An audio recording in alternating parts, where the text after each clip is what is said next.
নমস্কার বন্ধুরা, কেটে তেলটা গরম হয়ে গেছে। এবার আমি চুলার আঁচটাকে কমিয়ে দিচ্ছি, দিয়ে আমি এই শিমগুলো দিয়ে দেবো।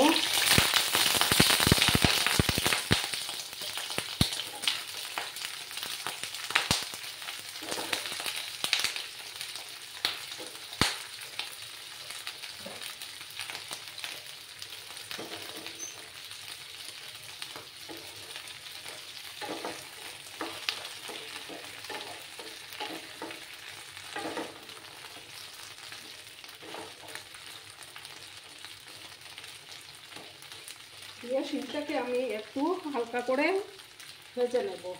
আর এখানে দেখো আমি একটা মিক্সিং জার নিয়েছি। এখানে আমি 2 চামচের মতো হলুদ সর্ষে দেব।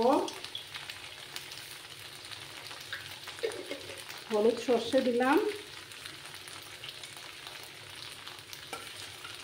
আর 2 চামচ এই যে চামগজ দিলাম। তোমরা চাইলে পোস্ত দিতে পারো, পোস্ত দানা।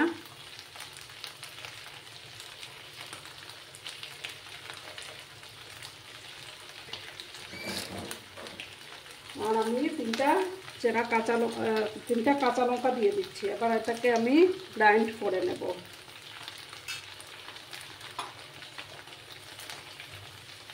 এবার আঁচটাকে কমিয়ে রেখেছি আমি, এটা হতে থাক। ততক্ষণে আমি মশলাটাকে গ্রাইন্ড করে নিচ্ছি। দেখো বন্ধুরা, আমি মশলাটা পিষে নিয়েছি। এবার আমি শিমগুলোকে নামিয়ে নেব।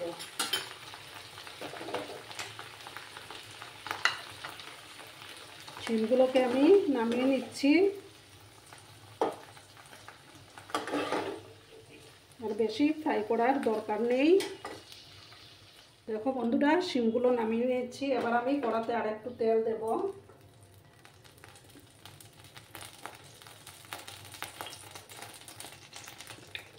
কড়াতে তেল দিলাম।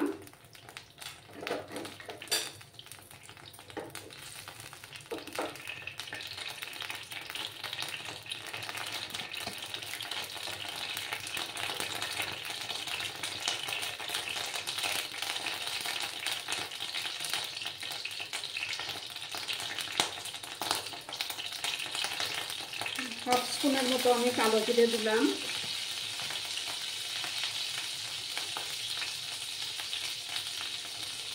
সামান্য একটু হিং দিব।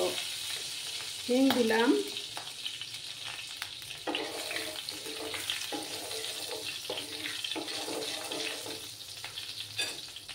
এবার আমি আদা গ্রেট করে রেখেছিলাম, সেই আদাটা দিয়ে দিচ্ছি।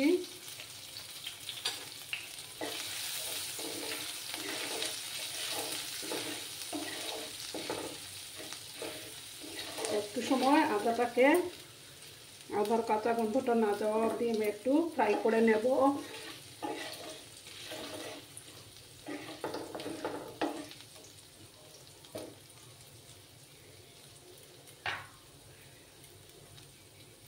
তারপর দেখুন বন্ধুরা, একটা টমেটো কেটে রেখেছিলাম, এই টমেটোটা দিয়ে দিচ্ছি।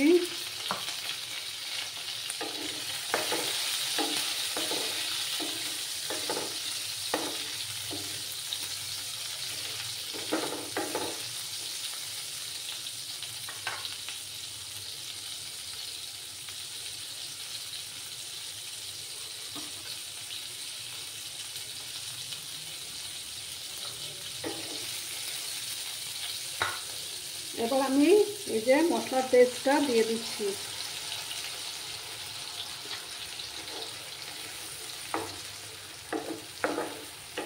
দিয়ে ভালো করে কষাতে হবে।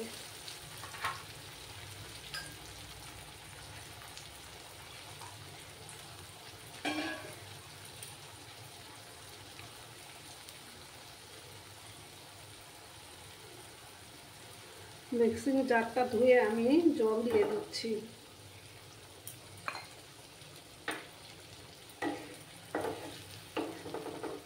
এবার আমি পরিমাণ মতো হলুদ গুঁড়ো দিয়ে দেব।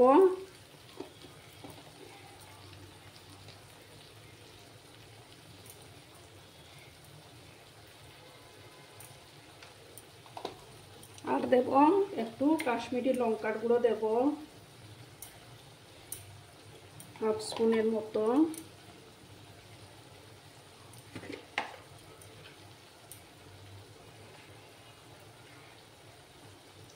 আর একটু হাফ স্পুনের মতো চিলি ফ্লেক্স দিলাম।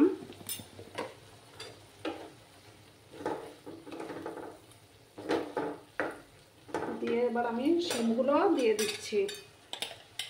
তোমরা কিন্তু সঙ্গে থেকো বন্ধুরা।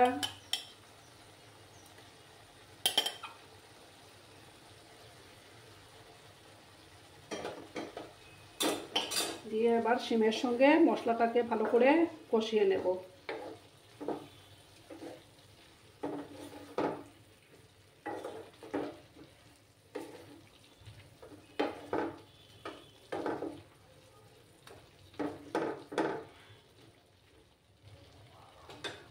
এবার পরিমাণ মতো নুন দিয়ে দিচ্ছি।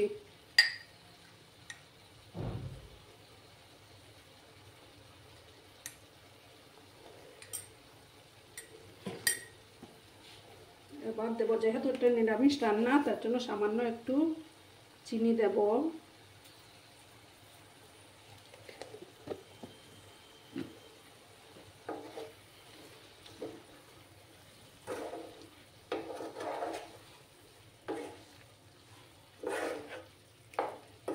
কিছুক্ষণ আমি কষিয়ে নেব।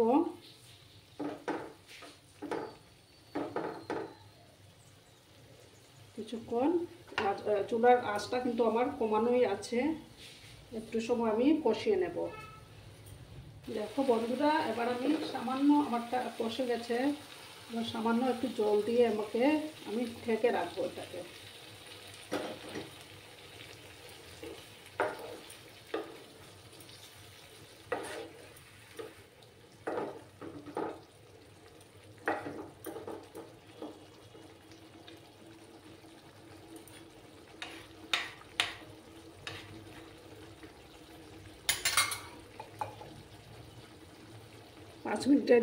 পাঁচ মিনিটের জন্য আমি এটাকে ঢাকা চাপা দিয়ে রাখবো।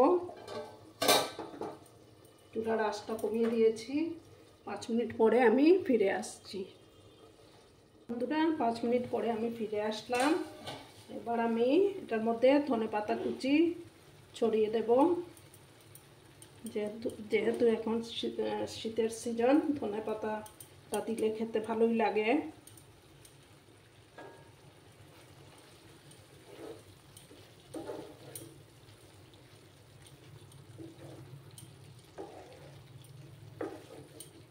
দেখো বন্ধুরা, কালারটা কি সুন্দর এসছে, তাই না?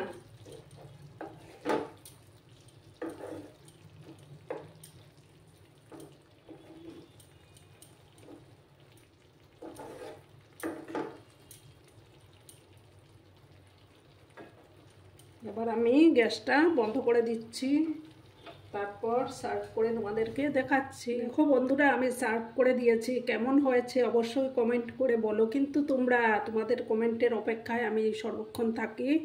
আর এতক্ষণ ধরে আমার ভিডিওটার সাথে পাশে থাকার জন্য তোমাদেরকে জানাই আবারও অনেক অনেক ভালোবাসা এবং ধন্যবাদ।